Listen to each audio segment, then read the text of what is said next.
جو جہاں پہ گیٹ کیا کہتے ہیں اس کو، موٹر وے کا جو انٹرچینج ہے، وہاں میں پہنچ گیا ہوں. میرے اسکواڈ کو کہیں کہ مجھے موٹر وے کے انٹرچینج پہ ملے صبح کے 3 ساڑھے 3 بجے. اور پھر جیسے کہ آپ اخبارات کی خبروں سے دیکھ سکتے ہیں، وہ صبح پشاور کے اندر موجود تھے. یہ سارا ڈرامہ اور ناٹک کیا تھا، جس کے نتیجے میں خیبر پختونخوا کے مختلف حصوں میں خود علی امین پور کی جو اپنا کانسٹیچوئنسی ہے، گنڈا پور کا جو کانسٹیچوئنسی ہے،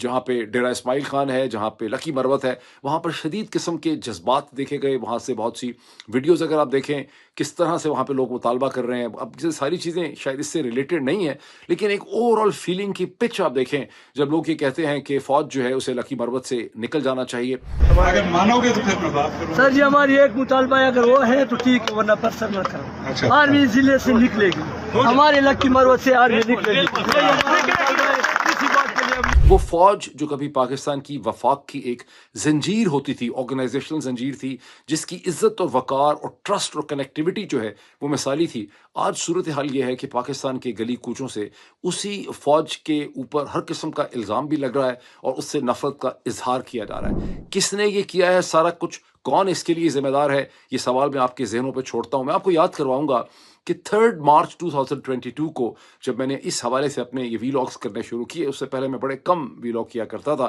تو میں نے سیریز آف ویلاگس میں نے یہ کہا، نام نہیں میں نے لیا تھا جنرل باجوہ کا، لیکن میں نے یہ کہا تھا کہ جو کچھ پاکستان میں اس وقت کرنے کی کوشش کی جا رہی ہے، اس وقت ابھی عمران خان کی حکومت ختم نہیں ہوئی تھی. عمران خان کی حکومت ختم ہوئی تھی 9 اپریل 2022 کو، لیکن 3 مارچ کو، اور یہ ڈونلڈ لو کی جو میٹنگ کی ساری کہانی ہے پاکستان کے ایمبیسڈر صاحب کے ساتھ، یہ تو 7 مارچ کو یہ میٹنگ ہوئی تھی. اس سے پہلے میں نے اپنا انالیسس آپ کے سامنے رکھا تھا، جو مجھے لوگ دیکھ رہے ہیں، کہ جو کچھ پاکستان میں کرنے کی کوشش کی جا رہی ہے اس کے بڑے خطرناک نتائج نکلیں گے. اس کا سب سے خطرناک نتیجہ یہ نکلے گا کہ افواج پاکستان اور پاکستان کے لوگوں کے درمیان، مڈل کلاسز کے درمیان، انٹیلیجنسیا کے درمیان ایک دراڑ جو ہے وہ کھڑی ہو جائے گی، اور پاکستان کی فوج جو ہے وہ تنہا رہ جائے گی. آج پاکستان کی فوج ایک انسٹیٹیوشن کی حیثیت سے اس طرح سے کھڑی ہے جیسے صحرا کے اندر آپ کے اوپر سورج جو ہے وہ سوا نیزے کے اوپر آپ کے اوپر چمک رہا ہوتا ہے. فوج کے اوپر سے تمام سائیکولوجیکل پروٹیکشن ختم ہو چکی ہے. ہر جگہ سے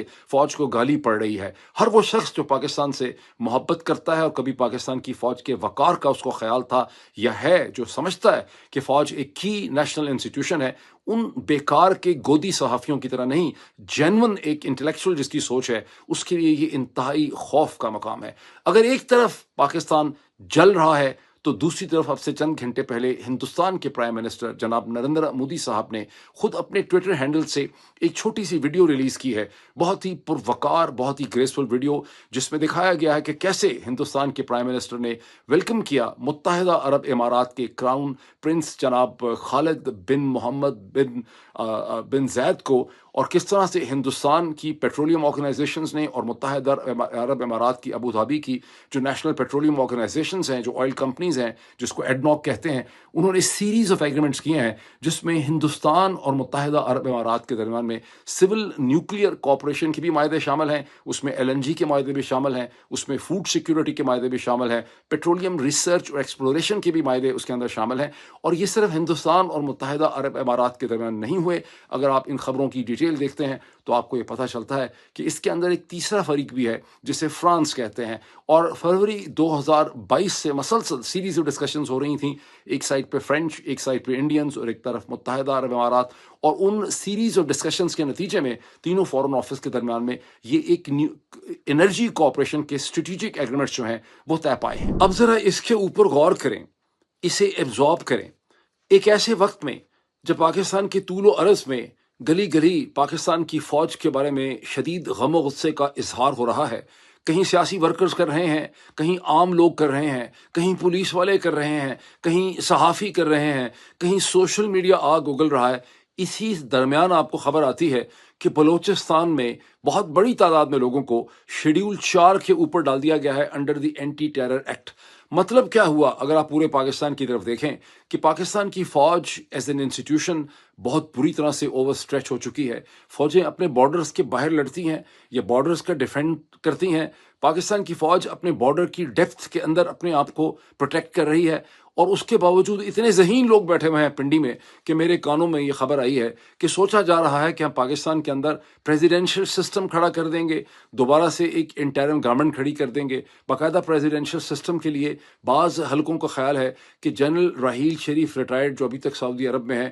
وہ بڑے موزوں اور مناسب پریزیڈنٹ آف پاکستان ہوں گے. میں کم از کم آپ سب کو یاد دلانا چاہتا ہوں کہ جہاں کہیں پریزیڈینشل سسٹم ہوتا ہے وہ کوئی جی ایچ کیو تھوڑا متعین کرتا ہے کہ پریزیڈنٹ کون ہوگا. پریزیڈنٹ تو ایک ڈائریکٹلی الیکٹڈ انسٹیٹیوشن اور آفس کا نام ہے. امریکہ کو دیکھ لیجئے، جہاں نہ صرف پریزیڈنٹ ڈائریکٹلی الیکٹڈ ہے بلکہ ہر اسٹیٹ کے اندر اسے فائٹ کرنا پڑتا ہے، وہ پورے ملک کا وہ ریپرزنٹیٹو ہوتا ہے. اس کے بعد اس کے آفس کی طاقت کو ایک بائی کیمرل کانگریس کے ذریعے، جس کا ایک اپر ہاؤس میں سینٹ ہے، نیچے اس کے ہاؤس ہے، ہاؤس بھی ڈائریکٹلی الیکٹڈ ہے، سینٹ بھی ڈائریکٹلی الیکٹڈ ہے، پھر 50 ریاستوں کے اندر ڈائریکٹلی الیکٹڈ گورنر ہے. ہر گورنر کی پاور کو بائی کیمرل لیجسلیچر کے ذریعے بیلنس کیا گیا ہے، جہاں پر ایک ہاؤس بھی ہے، جہاں پر ہر ریاست میں ایک سینٹ بھی ہے. پھر ڈائریکٹلی الیکٹڈ سٹیز کے میئرز بھی ہیں، ڈپٹی میئرز بھی ہیں، اسکول بورڈز بھی ہیں، کئی دفعہ پولیس کے شیرف بھی ڈائریکٹلی الیکٹڈ ہوتے ہیں. یہ ایک انٹائرلی ڈفرینٹ سسٹم ہے. میں حیران ہوں جس قسم کی باتیں پاکستان سے سننے میں مل رہی ہیں. اب گزشتہ 24 گھنٹوں کی دو اور ڈیولپمنٹس کو بھی ایبزارب کر لیں. ایک تو وہ ہے جہاں ہالینڈ میں ایک ڈچ کورٹ نے پاکستان کے دو مذہبی لیڈرز اور رہنماؤں کے خلاف ایک مقدمہ کنکلوڈ کیا ہے، اور اس کنکلوڈ کرتے ہوئے انہوں نے انہیں سزا سنا دی. ایک اس میں ہے تحریک لبیک پاکستان کے نوجوان رہنما جناب سعد رضوی صاحب، جنہیں 4 برس کی سزا سنائی گئی ہے، اور دوسرے ہیں ڈاکٹر اشرف جلالی، جو ایک بریک اوے فیکشن ہے تحریک لبیک پاکستان کا، جس کا نام ہے تحریک لبیک یا رسول اللہ، اور ڈاکٹر اشرف جلالی صاحب کو 14 برس کی سزا سنائی گئی.